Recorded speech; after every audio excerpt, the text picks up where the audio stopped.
En primer lugar, muy agradecido de Carolyn y también de Shelley por esta invitación. En el fondo tenemos cosas paralelas con Howard, porque él de la filosofía se interesó por la economía, la sociedad, lo social. Yo desde lo jurídico me interesé por la economía. Bueno, lo jurídico es normativo y yo diría la economía para mí es un arte, no es una ciencia. Hay que entenderla, pero entender la economía significa entender la sociedad. Sin entender la sociedad no entendemos nada de la economía. Son reglas que se aplican y muchas veces esas reglas no tienen nada que ver con la realidad. Y en ese sentido, yo debo decir que en las discusiones que yo tenía con Howard, bueno, discussions en inglés, pero en realidad era conversaciones, es así más bien en español. Y en esas conversaciones, yo creo que lo fundamental era de qué manera la economía entendía la cultura de los pueblos, porque parecía que los economistas no entendían que la economía en la realidad era parte de la cultura, fundamental. Y en ese sentido yo creo que el desarrollo de las ideas de Howard no habría sido posible sin el diálogo fundamental que él siempre tuvo con Caroline. Bueno, eso explica entre otras cosas por lo que decía la colega anterior a mí, que Caroline era parte de esa gran lista de una de las 10 mujeres más peligrosas de Estados Unidos. Evidentemente, eran peligrosas dentro del establishment. Por eso, yo elegí un tema dentro de este libro, Culture and Solidarity and the Practice of Peace. Yo elegí el tema de Cuba, porque Cuba me pareció un territorio que está muy cerca de América, de Estados Unidos y también de Sudamérica, pero qué tan lejos está en este momento viviendo el drama de una Cuba solitaria, donde existen muchas vocerías sobre la justicia y la paz que merece el pueblo cubano, pero que en la realidad de las cosas es un pueblo que vive lo que yo viví en África muchas veces o en misiones en Haití, sin electricidad, que es lo que tenemos todos los días. No imaginamos lo que es vivir sin electricidad, pero ellos viven algunos días solamente con electricidad, la energía, lo que nosotros pensamos que es algo inevitablemente importante. Ellos no lo tienen. Y también falta lo esencial, falta la comida, aparte del petróleo, falta todo eso. Entonces, están muy lejos de todo, de la soledad, que es lo cotidiano de ellos, porque la solidaridad en estos casos se mide por cosas materiales también. Sin cosas materiales no existe la solidaridad. Lo que yo creo que Howard entendió muy bien en sus misiones a África. Él estuvo en centros universitarios en Sudáfrica. Bueno, Sudáfrica, si ustedes la recorren, por ejemplo, desde su capital hasta algunas aldeas, ustedes pensarán que están viviendo en el primer mundo, porque tiene de todo, hay carreteras, etc.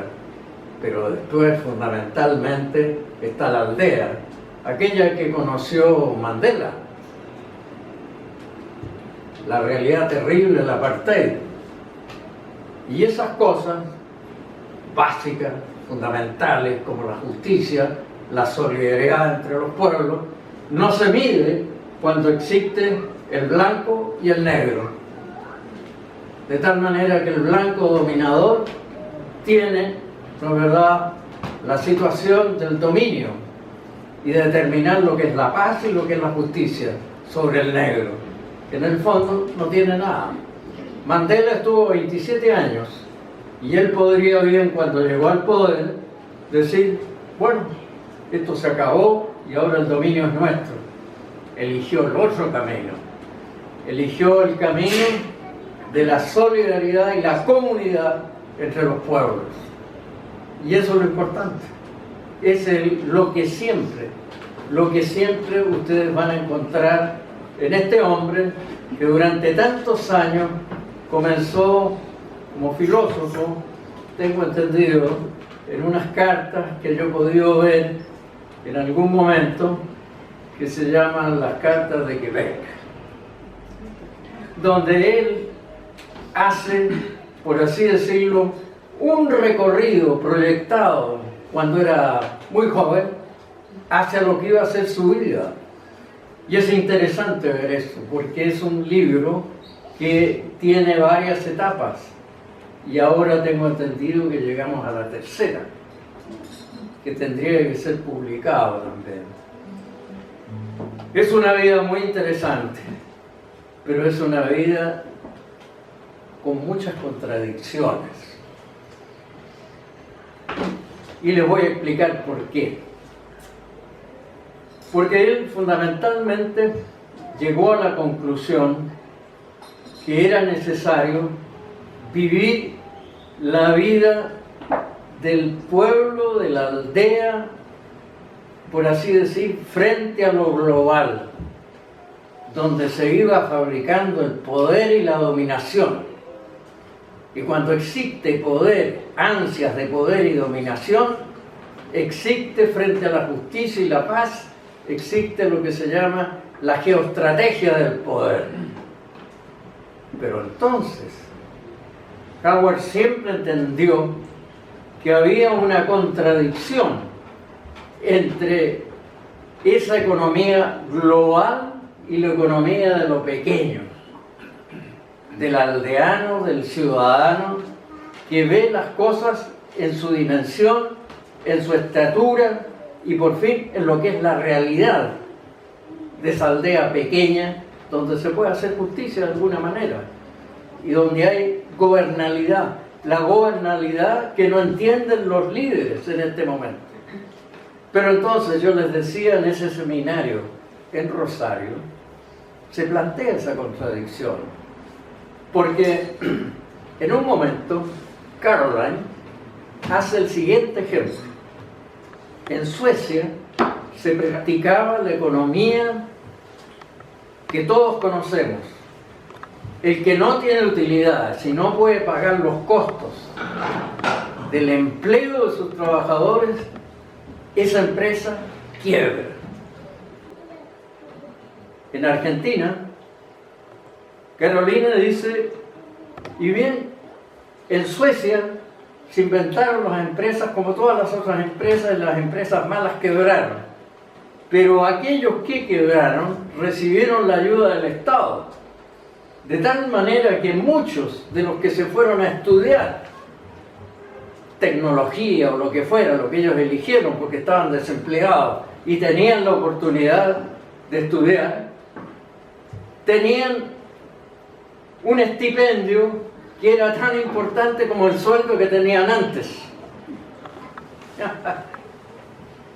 Entonces Howard, contestando a Carolina, porque todos tenían derecho a la palabra, decía, sí, habrán resuelto el problema de la empresa y de muchas empresas que quebraron, pero lo que no resolvieron fue lo que llamaba Howard, siguiendo a Keynes, como decimos nosotros, faltaba la demanda.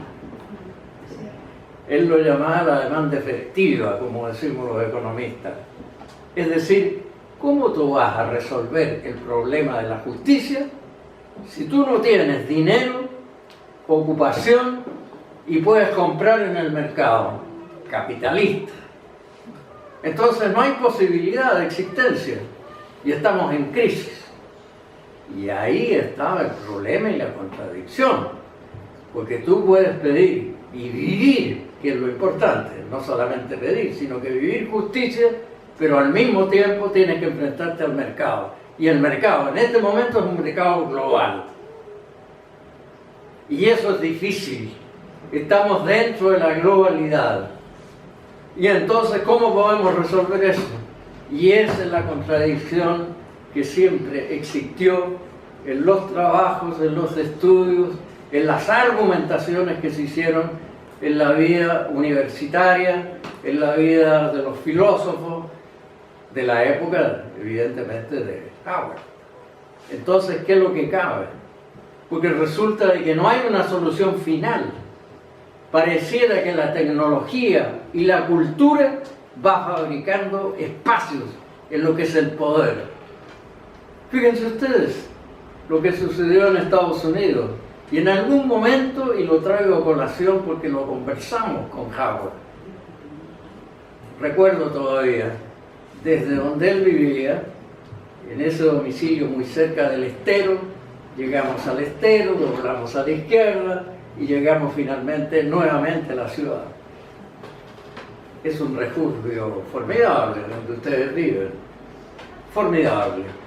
Y ahí justamente yo le decía lo siguiente: mira, entre esa pelea entre Rockefeller y Carnegie, Rockefeller el petróleo, Carnegie el acero, bueno, ¿y cómo llevas tú el petróleo desde el este de Estados Unidos al oeste de Estados Unidos? O bien lo llevas en ferrocarriles o en ductos, oleoductos. Entonces ahí estaba la pelea, era una pelea de poder, ¿te fijas tú? Bueno, pero los beneficiarios de la energía son todos pequeños pueblos que existen entre el este y el oeste. Y fíjense ustedes que actualmente existen esas separaciones terribles, porque tú encuentras que dentro de Estados Unidos hay regiones absolutamente subdesarrolladas. Eso generalmente no se sabe. Uno dice Estados Unidos debe ser... No. Fíjense ustedes que la parte de las rutas, de los caminos, en muchos casos no se han mejorado desde la época de Eisenhower, cuando él pensó que había que fabricar toda la seguridad de Estados Unidos, ¿no es cierto?, con grandes rutas que unían el este al oeste, con el objeto de trasladar toda la maquinaria bélica y finalmente defender a Estados Unidos del peligro que venía después de 1945. Eso era lo que se pensaba. Entonces, ustedes ven que de alguna manera toda la tecnología está creando situaciones culturales diferentes, porque ahora estamos en la inteligencia artificial, pero antes pasamos de la madera al acero, y eso cambió fundamentalmente las cosas, y de la madera al acero, después las grandes industrias bélicas, que son las que mandan en este momento en Estados Unidos. Entonces uno se plantea, bueno, estamos en una sociedad abierta, lógicamente, y ahí tiene que encontrarse la solución.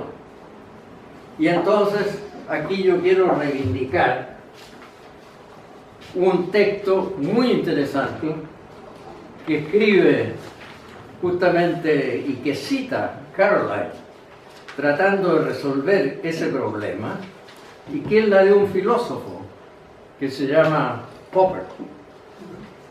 Y yo lo copié acá porque me pareció interesante, no solamente porque lo escribió Popper, sino que decía una gran realidad sobre todo esto.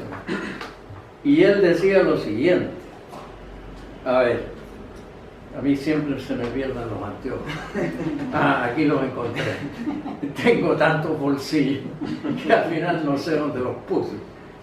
Pero lo que citó Caroline me pareció perfecto, porque ella rescata el concepto de Popper: institucionalidad nunca acabada. siempre en vías de perfeccionarse y nunca perfeccionada. Al revés del fin de la historia, la sociedad abierta plantea una historia sin fin. Yo creo que esa, en el fondo, es la búsqueda de Howard y Caroline. Digo Howard y Caroline porque no podemos separar el pensamiento de Howard sin la vida con Caroline, en Shelby, la familia. Es interesante eso, la familia. Y ellos vivieron y viven y seguimos viviendo en esa contradicción. Lo global, lo pequeño, bueno, no pequeño en el sentido de la mente, sino que territorial. Y bueno, hay que resolver esa contradicción. Y eso con la tecnología que avanza se presenta cada rato como una gran interrogante. Y esa interrogante va a seguir hasta el fin de los siglos. La historia no se acaba. Y eso es lo interesante del mensaje de Howard. Así que yo les recomiendo leer este libro y ahí verán ustedes la vida de Howard.